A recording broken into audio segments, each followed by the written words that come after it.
Here's some good news if you have a deportation case in U.S. Immigration Court. In September 2021, the Secretary of Homeland Security's Mayorkas announced new guidelines for deportation or for determining who to pursue for removal from the United States through the immigration court system. The rationale was that majority of the more than 11 million undocumented people who were removable non-citizens in the United States, they've been contributing members of our communities across the country for years, and that the fact that an individual is a removable non-citizen was not basis of an enforcement action against them. So the department's personnel were to use their discretion and to focus the department's enforcement resources in a targeted way. To do this, the Mayorkas memo actually sets forth guidelines on how to focus the department's resources on arresting and removing non-citizens according to 3 priority areas. Number 1, people who were a threat to our national security, such as terrorists and spies. Priority number 2 was people who were a threat to public safety because they had committed serious crimes. Number 3, border security, people who were a threat to border security who had entered the U.S. illegally after November 2020.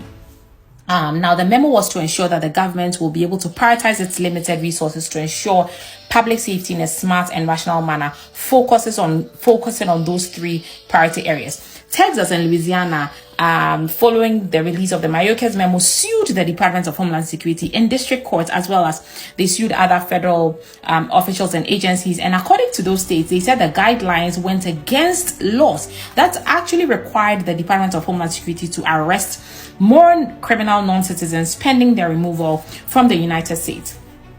What they were advocating for was that the DHS would arrest more non-citizens when it was warranted. In the state's view, the department's failure to comply with those statutory mandates now imposed costs on these states. The states stated, for example, that they had to continue to incarcerate or to imprison and supply social services such as healthcare and education to non-citizens who should be arrested by the federal government but were not being arrested by the federal government.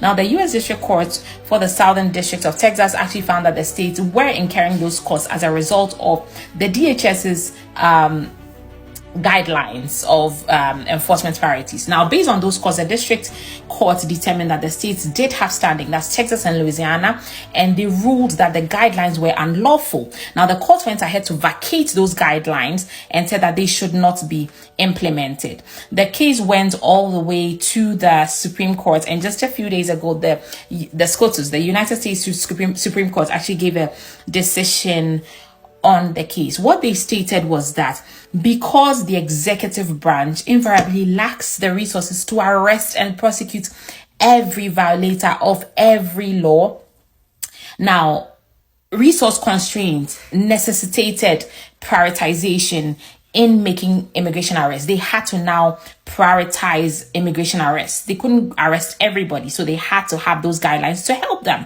Now, the SCOTUS decision in U.S. and Texas it's upholding the prerogative of the executive branch to set guidelines for ICE, Immigration and Customs Enforcement, to allow ICE to prioritize its work. This is great news.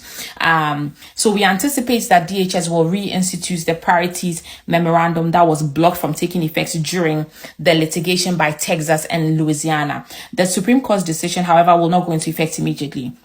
Under the rules governing the Supreme Court, the court's opinion will take effect when it issues a judgment, typically within 32 days. So we're looking towards the end of July 2023. Until then, the principle of prosecutorial discretion, that law enforcement agencies have the inherent authority and responsibility to make prosecutorial decisions in the enforcement process, will remain intact. Guidance issued by, that means that the guidance that was issued by ICE after the vacatur of the Mayorkas memo will remain relevant until the reinstitution of the guidelines for arresting and deporting non-citizens under the 3 priority enforcement of the Mayorkas memo. So we will continue to track proceedings in this matter, and we will provide you with relevant updates from ICE. All the best, and follow me for more. If you need our help, call us on 802-780-0564. We'll be happy to assist you.